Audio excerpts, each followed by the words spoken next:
Hello guys, welcome back to my channel. आज हम इस वीडियो में बात करेंगे कि आखिर हम इनपुट किस तरीके से लेते हैं, लेटरल्स क्या होते हैं, कंपाइलर और इंटरप्रेटर के बीच में डिफरेंस क्या होता है, और भी काफ़ी चीज़ों के बारे में हम इस वीडियो में बात करेंगे। तो चलिए शुरू करते हैं हम इस वीडियो को।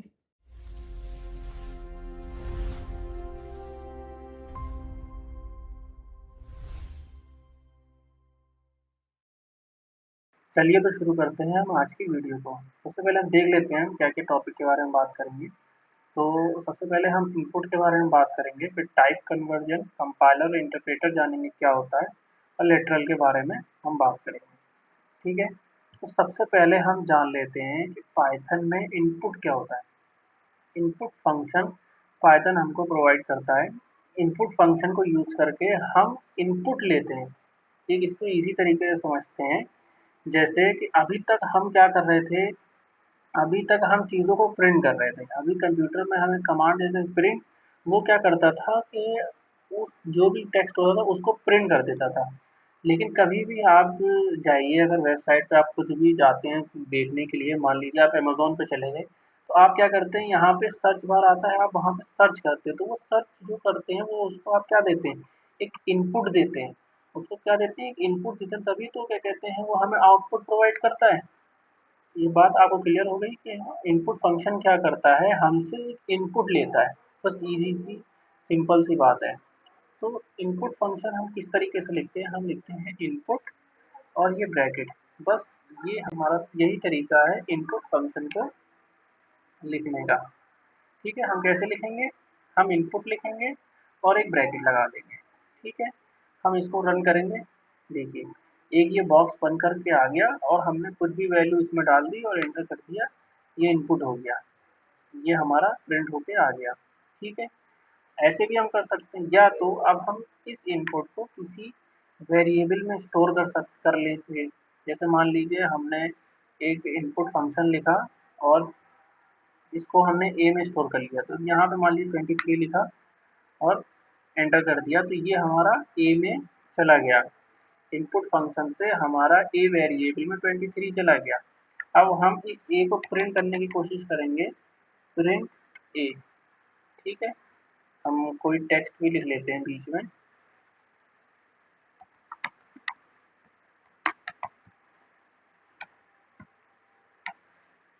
This is my input. ठीक है, यहाँ से हम कॉमा से सेपरेट कर देते हैं। अब हम इसको रन करने की कोशिश करते हैं। अब यहाँ पे क्या आया, अब हम सबसे पहले हम डाल देते हैं कि इनपुट 87 डाल दिया। जैसे ही हम एंटर करेंगे तो देखिए दिस इज माई इनपुट 87। ये 87 कहाँ आ गया, ए की जगह पे आ गया। हम क्या कर रहे हैं, जब भी हम कोई वैल्यू इनपुट कर रहे हैं, जैसे हमने सिंपल इनपुट लिखा और हमने सिंपल इनपुट लिखा और जैसे ही हम इस सेल को रन कर रहे हैं, सिर्फ हमारा एक बॉक्स बन के आ रहा है।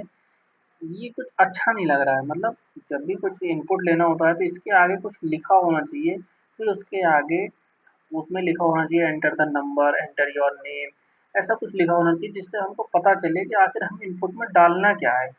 तो उसको लिखने के लिए इस इनपुट के अंदर अगर हम ऐसे लिख देंगे एंटर योर नेम, अगर हमने ये लिख दिया मान लीजिए, अब अगर हम रन करेंगे तो क्या लिख के आएगा, एंटर योर नेम, और इसके आगे बॉक्स आएगा। अब हम इसको अगर लिख देंगे 24 और हम एंटर मारेंगे, तो ये हमारा ए में स्टोर हो गया। हम इसको प्रिंट करने की कोशिश करते हैं। हमने ए को प्रिंट किया तो हमारा enter your name, enter your name मान लीजिए हमने लिखा, हमने लिखा सुहेल। ठीक है, और हमने इसको एंटर मारा, ए में क्या स्टोर हुआ, सुहेल, और प्रिंट क्या हुआ, सुहेल। ये बात आपको क्लियर हो गई। अब हम एक सिंपल सा प्रोग्राम बना के देखते हैं। सबसे पहले हम ए में एक इनपुट लेते हैं।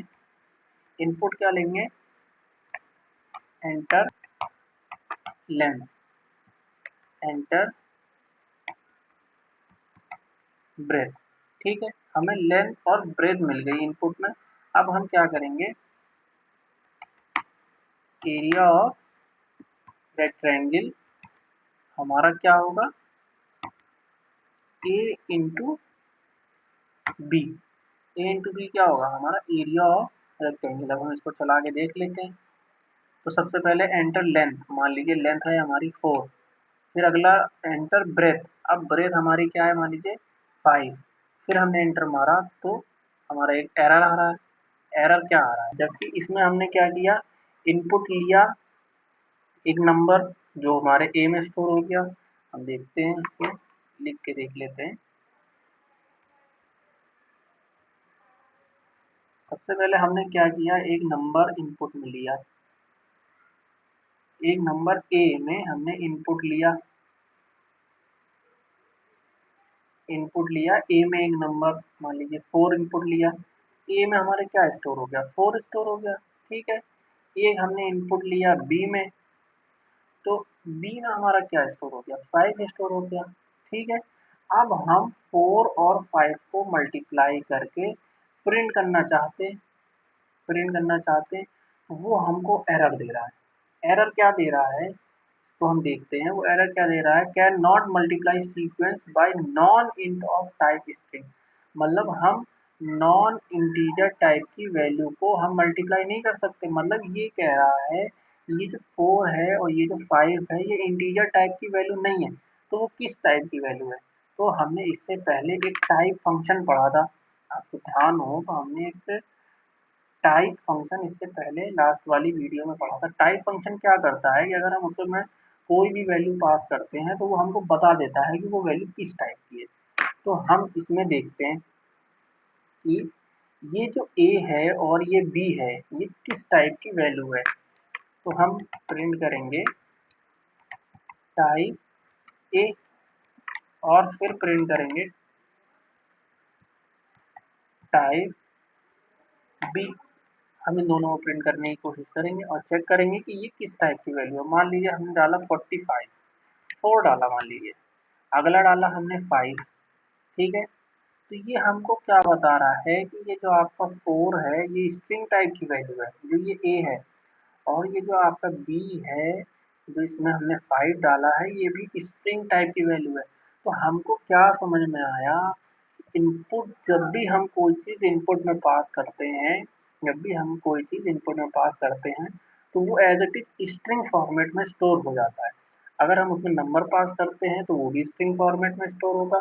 अगर हम उसमें कोई स्ट्रिंग पास करते हैं तो वो भी स्ट्रिंग फॉर्मेट में स्टोर होगा। हम कोई भी वैल्यू उसमें पास अगर करेंगे तो वो स्ट्रिंग ही फॉर्मेट में जाके स्टोर होती है।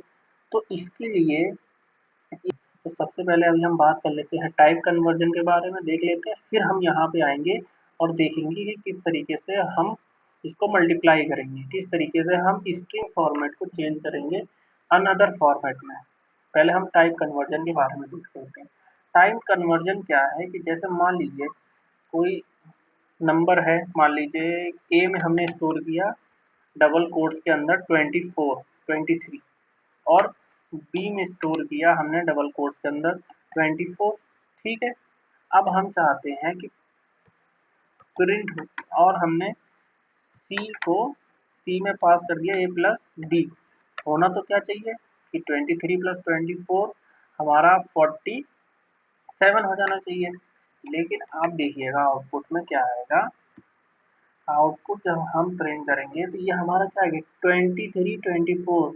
उसको क्या समझ में आया कि ये भी एक स्ट्रिंग है। ठीक है, ये भी एक स्ट्रिंग है, तो हमको करना क्या है कि ये एक स्ट्रिंग दोनों को जोड़ दो। मतलब एक स्ट्रिंग पहली वाले को पहले रख दो, दूसरी वाली को बाद में रख दो, ये दोनों स्ट्रिंग को प्रिंट कर दो। हम उसमें प्लस से क्या किया, इस काम को किया। बाकी ये किस तरीके से हुआ हम इसके आगे अच्छे से बात करेंगे जब हम ऑपरेटर्स के बारे में समझेंगे, तो हम समझेंगे कि प्लस किस किस तरीके से काम करता है।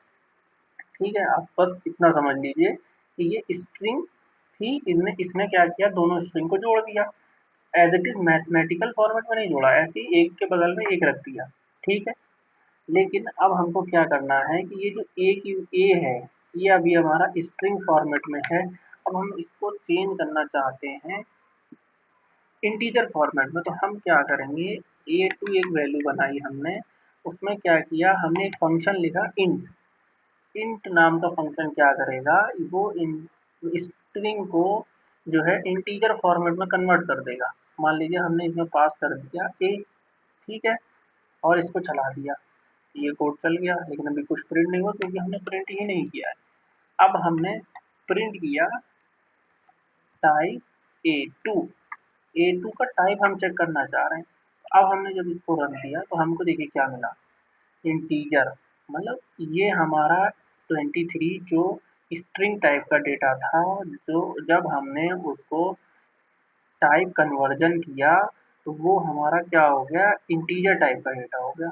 अब हम इसी तरीके से एक B2 बना लेते हैं और B2 में इंटीजर टाइप के डेटा को पास कर लेते हैं, वो स्ट्रिंग टाइप के डेटा को पास कर देते हैं। तो ये स्ट्रिंग टाइप का डेटा जब हमने पास किया B2 में, तो अब हम B2 के टाइप को चेक कर लेते हैं। यहाँ पे जब हम B2 के टाइप को चेक करेंगे तो वो भी क्या है, इंटीजर। अब हम अगर C में A2 प्लस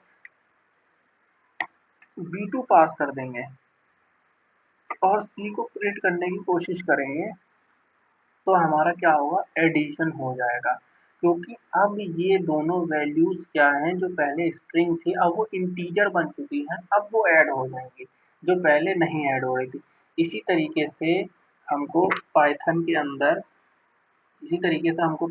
अंदर एक फ्लोट नाम का एक फंक्शन मिलता है टाइप कन्वर्जन के लिए, ठीक है।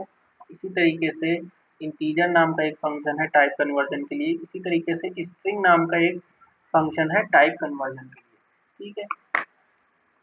टाइप कन्वर्जन आपको बहुत अच्छे से क्लियर हो गया। तो अब जो हमने ये कोड छोड़ा था, तो हमको क्या समझ में आया कि जो ये हमारा इनपुट दे रहे हैं वो हमको जो मिल रहा है वो स्ट्रिंग फॉर्मेट में मिल रहा है। तो जब वो स्ट्रिंग फॉर्मेट में मिला, हमने क्या किया, उसको एक फंक्शन में पास कर दिया जो हमारा टाइप कन्वर्जन का फंक्शन था, इंटीजर, ठीक है। और दूसरे वाले को भी हमने उसी फंक्शन में पास कर दिया जो हमारा क्या था, टाइप कन्वर्जन का फंक्शन था, इंटीजर। अब क्या होगा, इसमें कि जैसे ही इसमें इनपुट हमारा कोई वैल्यू लेगा, जैसे ही इनपुट हमारा कोई वैल्यू लेगा, मान लीजिए इनपुट ने हमारा 23 लिया डबल कोट्स के अंदर, ठीक है। तो वो इंट क्या करेगा, इसको स्ट्रिंग से क्या बना देगा, 23, सिर्फ 23, मतलब वो स्ट्रिंग से क्या बना देगा, एक इंटीजर वैल्यू में कन्वर्ट कर देगा। ये बात आपको एकदम क्लियर हो गई कि हमारा इनपुट फंक्शन हमेशा क्या करता है, स्ट्रिंग फॉर्मेट में वैल्यू को रिसीव करता है। अब फिर हमको टाइप कन्वर्जन को यूज करके इंटीजर में उसको कन्वर्ट करना होता है, तभी हम जो है उसको प्रिंट कर सकते हैं। तो अब हम क्या करेंगे, अब अगर हम C is equal to A into B करेंगे और C को प्रिंट करने की कोशिश करेंगे, यहाँ पे C को प्रिंट करने की कोशिश करेंगे तो हमारा मल्टीप्लाई हो गया आंसर। जैसे मान लीजिए 4 लिखा और हमने 5 लिखा तो हमारा 20 देखिए आंसर में आ गया। हम इसको पूरा कंप्लीट अच्छे से बना लेते हैं। एरिया ऑफ रेक्टेंगल हमारा क्या आएगा, C, ठीक है। अब हम इसको रन करेंगे तो देखिए हमने 4 लिखा और फिर हमने 5 लिखा, फिर हमारा एरिया ऑफ रेक्टेंगल 20 आ गया। ये क्लियर, टाइप कन्वर्जन आपको क्लियर हो गया, ठीक है। अब मान लीजिए कि हमने इंटीजर में इसको कन्वर्ट कर लिया, हम एक इंटीजर ए में स्टोर कर लेते हैं, इसको हम डिलीट कर देते हैं। मान लीजिए ए में हमने इंटीजर स्टोर किया 45, अब हम इसको फ्लोट में बदलना चाहते हैं, तो हम फ्लोट में बदलने के लिए क्या करेंगे, फ्लोट लिखेंगे, क्या लिखेंगे, फ्लोट लिखेंगे और इसको हम लगाएंगे और इसमें ए को पास कर देंगे और उसको बी में स्टोर कर देंगे। अब हम जब इस बी को प्रिंट करने की कोशिश करेंगे तो आप चेक करिएगा कि वो जो है फ्लोट में हमारा बदल चुका होगा। देखिए 45.0 क्या है, हमारी फ्लोट वैल्यू है। हम इसका जो है टाइप भी चेक कर सकते हैं, बी का, तो वो हमको फ्लोट देगा। जब इसको टाइप चेक करेंगे देखिए फ्लोट टाइप दे रहा है। इस तरीके से टाइप कन्वर्जन होता है। अब हम बात कर लेते हैं कि हमारा कंपाइलर और इंटरप्रेटर क्या होता है, ठीक है। तो बिल्कुल बेसिक सी आप बात समझिए कि मान लीजिए एक एग्जांपल ले लेते हैं कि आप जापान घूमने के लिए गए, ठीक है? आपको आती है हिंदी, लेकिन आप जब जापान घूमने के लिए गए, आप जापान घूमने के लिए गए और आपको आती है हिंदी, ये आपको आपको क्या आती है? हिंदी आती है। लेकिन जब आप जापान घूमने गए तो आपको तो जैपनीज़ आती नहीं है। आप उन लोगों से कैसे बात करोगे? आपको जैपनीज़ आती नहीं है। जैपनीज़ आती नहीं है तो आप उन लोगों से कैसे कम्युनिकेट करोगे? कैसे उन लोगों से अपना काम कहोगे करने के लिए? तो आपको क्या एक रखना पड़ेगा बीच में, ट्रांसलेटर। ट्रांसलेटर रखना पड़ेगा। ट्रांसलेटर क्या करेगा कि ट्रांसलेटर को हिंदी भी आती होगी और उसको क्या होगा, जैपनीज़ भी आती होगी, ठीक है? तो ट्रांसलेटर को जो हिंदी भी जिसको आती है और जैपनीज़ भी आती है, वो क्या करेगा, आपकी बात को सुनेगा और इनको जैपनीज़ में बता देगा, और जैपनीज़ में जो वो बात कहेंगे उसको सुनेगा और आपको हिंदी में बता देगा। तो उससे आपकी जो है जापान में आपकी बात कंप्लीट हो जाएगी और आप अपना काम करके वापस आ जाओगे। तो ये जो काम ट्रांसलेटर कर रहा है, आपकी बात को जापानीज में कन्वर्ट करने की और जापानीज को हिंदी में कन्वर्ट करने की, यही सेम काम कंपाइलर और इंटरप्रेटर करते हैं। आपकी बात को आपकी जो प्रोग्रामिंग लैंग्वेज है उसको कंप्यूटर की लैंग्वेज में कन्वर्ट करने के लिए। आप आप प्रोग्रामिंग लैंग्वेज लिख लेते हो, समझ लेते हो, लेकिन कंप्यूटर उसको नहीं समझ पाता। कंप्यूटर कौन सी भाषा समझता है? सिर्फ 0 1 की बात जो हमने पिछली वीडियो में करी थी। कंपाइलर वो, आप कौन सी भाषा समझते हो? High level language. High level language कौन सी? जावा, पाइथन, सी प्लस प्लस। लेकिन कंपाइलर इस वो कंप्यूटर इस लैंग्वेज को नहीं समझता। कंप्यूटर सिर्फ दो वर्ड समझता है, 0 1। वो इसी में बताना पड़ेगा। तो उसके लिए हमारा पिक्चर में कौन आता है? कंपाइलर और इंटरप्रेटर। ये कंपाइलर इंटरप्रेटर क्या करते हैं कि वो आपकी बात को कन्वर्ट कर देते हैं कंप्यूटर लैंग्वेज में, आपकी प्रोग्रामिंग लैंग्वेज को, और कंप्यूटर की लैंग्वेज को कन्वर्ट करते हैं प्रोग्रामिंग लैंग्वेज में। ये बात क्लियर हो गई? तो आपको क्या समझ में आया है कि कंपाइलर और इंटरप्रेटर क्या होता है कि वो आपकी प्रोग्रामिंग लैंग्वेज जो हाई लेवल लैंग्वेज है उसको कंप्यूटर लैंग्वेज में, लो लेवल लैंग्वेज में कन्वर्ट करता है, कंपाइलर और इंटरप्रेटर। अब कंपाइलर और इंटरप्रेटर के बीच में डिफरेंस क्या होता है? बहुत छोटा सा डिफरेंस है। कंपाइलर क्या करता है कि जो भी हमारा प्रोग्राम होता है वो एक साथ पूरा प्रोग्राम, जैसे मान लीजिए आपने एक पीस सेट ऑफ कोड लिखा, मान लीजिए आपने एक कोड लिखा, ये पूरा कोड आपने लिख लिया।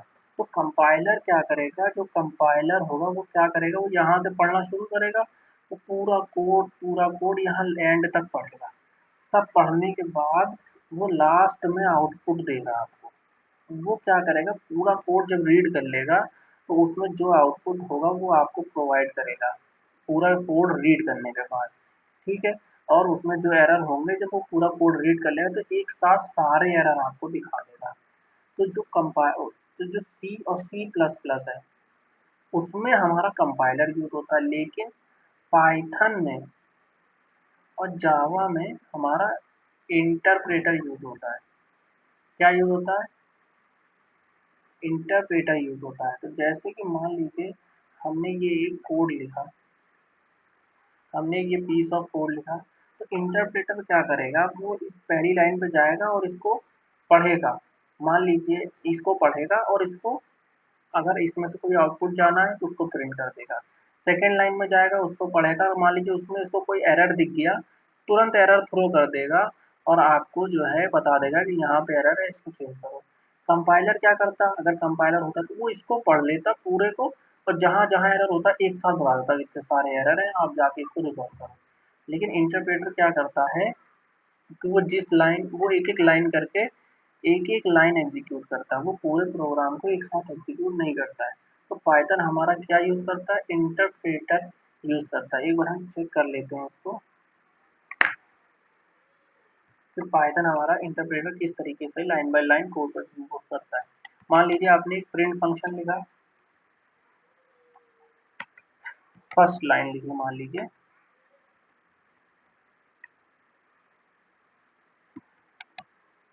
फर्स्ट लाइन आपने लिखी, ठीक है। फिर आपने प्रिंट लिखा, आपने डबल कोट्स के अंदर सेकेंड लाइन लिखी, ठीक है, और आपने इसको चला दिया। तो अभी तो कोई एरर नहीं है, तो पहली लाइन एग्जीक्यूट हुई और ये प्रिंट हो गया, दूसरी लाइन एग्जीक्यूट हुई और ये प्रिंट हो गया। अब मान लीजिए यहाँ पे कोई एरर आ गया, ये क्या है, एक स्ट्रिंग है जो हमको डबल कोट्स में रखना चाहिए, तो हमने डबल कोट्स में लेकिन नहीं रखा, तो ये क्या एक एरर है और हमने इसको प्रिंट किया। तो आप यहाँ पे क्या देखेंगे, ये एग्जीक्यूट करना चाहिए था, एग्जीक्यूट नहीं किया है, तो एक बार चेक कर लेते हैं। फर्स्ट लाइन तो ये सही से एग्जीक्यूट कर रहा है। अब मान लीजिए यहाँ पे सेकेंड लाइन है और यहाँ पे हमने कुछ लिख दिया, ए बी सी डी लिख दिया। अब हम इसको एग्जीक्यूट कर रहे हैं। हाँ, तो देखिए, तो हमारा फर्स्ट लाइन एग्जीक्यूट हो गया, लेकिन हमारा सेकेंड लाइन एग्जीक्यूट नहीं हुआ, उसमें एरर आ गया। आपको बात क्लियर हो रही है कि मतलब वो उसने क्या किया, जब तक पहली लाइन पे गया उसको एग्जीक्यूट कर दिया, लेकिन उसके दूसरी लाइन में उसको एरर दिखा, उसने एरर थ्रो कर दिया। अब इसके आगे वो नहीं बढ़ेगा, यहीं पे रुक जाएगा और यहीं पे वो एरर दे देगा। ठीक है, ये बात आपको क्लियर हो गई। आप कंपाइल पाइथन में इंटरप्रेटर किस तरीके से काम करता है, ये बात आपको क्लियर है। ठीक है, अब हम बात कर लेते हैं लेटरल्स के बारे में। तो लेटरल्स को समझने से पहले एक स्टोरी समझ लेते हैं कि मान लीजिए आप मॉल गए, मॉल में आपने क्या किया, एक बॉक्स ले लिया, बॉक्स, फिर आपने इस बॉक्स को लिया और इस बॉक्स में फिर आपने एप्पल को खरीदा और उसमें एप्पल को डाल दिया। ठीक है, आपने क्या किया, एप्पल को खरीदा और उसके अंदर एप्पल को डाल दिया। ये क्या है, एप्पल।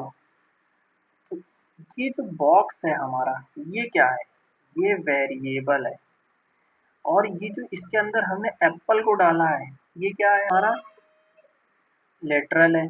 तो ये जिस बॉक्स में एप्पल है, यही हमारा क्या कहलाएगा, लेटरल कहलाएगा। अब प्रोग्रामिंग में आखिर हम इसको कैसे लिखेंगे, हम लिखेंगे ए इज इक्वल टू, ये जो हमारा बॉक्स है, box is equal to apple. Apple क्या है, एप्पल क्या है हमारा, एक ये लेटरल है और ये बॉक्स क्या है हमारा, ये एक वेरिएबल है। क्लियर बात, एप्पल क्या है हमारा, लेटरल है, और ये बॉक्स क्या है हमारा, वेरिएबल है। अब मान लीजिए आपने ये एप्पल रख दिया उठा के, आपने बॉक्स में अब क्या डाल दिया, मैंगो डाल दिया।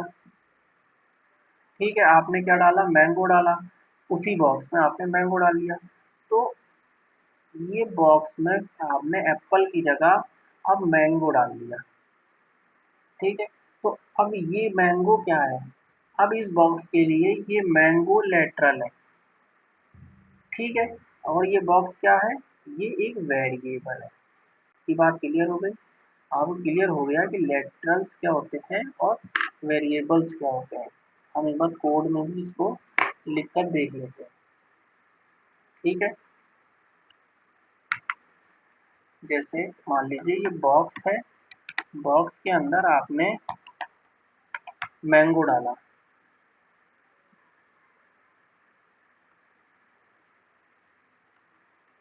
या आप समझ लीजिए आपने एप्पल डाल दिया, कुछ भी डाल दीजिए, मैंगो डाल दिया, एप्पल, ऑरेंज, कुछ भी डाल दिया। तो ये क्या है, ये एप्पल क्या है, आपने ये ही लेटरल है, और ये बॉक्स क्या है, ये एक वेरिएबल है। आप इसको होवर करेंगे तो देखिए लिख के आ गया, बॉक्स वेरिएबल क्या है, बॉक्स, और लेटरल क्या है, एप्पल। ये बात क्लियर हो गई। आप कुछ और भी कर सकते हैं, आप लिख सकते हैं number, number is equal to 23, और आप इस पर होवर करेंगे तो वेरिएबल क्या है, नंबर, और लेटरल क्या है, 23। ये बात क्लियर हो गई। अब हम देख लेते हैं आखिर कॉम्प्लेक्स लेटरल किसे कहते हैं। कॉम्प्लेक्स लेटरल किसे कहते हैं, मान लीजिए हमने लिखा नम, नम क्या है हमारा, वेरिएबल है, और 2 + 3j क्या है, ये हमारा कॉम्प्लेक्स लेटरल है। बात क्लियर हो गई। ये अगर हम कोई कॉम्प्लेक्स नंबर किसी वेरिएबल में स्टोर करते हैं तो उस नंबर को हम क्या कहते हैं, कॉम्प्लेक्स लेटरल कहते हैं। अब मान लीजिए ये नन है, नन हमने एस में स्टोर, ए में स्टोर किया, तो ये ए क्या है हमारा, वेरिएबल है, और ये नन क्या है हमारा, एक लेटरल है। आप इसको होवर करिए, आपको ये बताएगा। ये नहीं बता रहा है, चलिए कोई बात नहीं। आप ये क्या है हमारा, एक वेरिएबल है, नन क्या है, एक लेटरल है। अच्छा, नन की बात हमने करी नहीं थी, आप समझ लीजिए कि नन हमारा आखिर किस जगह यूज होता है। तो जैसे कहीं पे हमको ये दिखाना है कि यहाँ पे कोई वैल्यू प्रेजेंट नहीं है। जब भी हम डेटा में कहीं ये दिखाने की कोशिश करते हैं कि या तो ये बॉक्स खाली है, इस बॉक्स में कुछ नहीं है, तो हम वहाँ पे क्या लिख देते हैं, नन। सिंपल सी बात है, जब कोई वैल्यू हमको इनपुट में नहीं देनी है तो हम क्या दे देते हैं, नन दे देते हैं। बात क्लियर, नन आपको समझ में आ गया। तो आज हमने किन किन चीज़ों की बात करी, सबसे पहले हमने जाना कि इनपुट किस तरीके से लेते हैं, ठीक है। फिर हमने समझा कि कन्वर्जन, टाइप कन्वर्जन किस तरीके से होता है, और फिर हमने जाना कि कंपाइलर क्या होता है और इंटरप्रेटर क्या होता है, और कंपाइलर इंटरप्रेटर किस तरीके से काम करते हैं। फिर हमने समझा कि आखिर लेटरल्स क्या होते हैं, ठीक है, और हमने समझा कॉम्प्लेक्स लेटरल्स क्या होते हैं। इस पाइथन नोटबुक का लिंक मैं डिस्क्रिप्शन में दे दूंगा, आप वहाँ से ओपन करके इसको कोड को देख सकते हैं। इस कोड को आपको रन करना है, या आपको कमेंट सेक्शन में इसका आउटपुट बताना है कि आखिर इसका आउटपुट क्या आएगा, ठीक है। ये आपका क्वेश्चन होमवर्क है। चलिए ठीक है, अब हम आपसे मिलते हैं नेक्स्ट वीडियो में, तब तक के लिए thank you and good bye.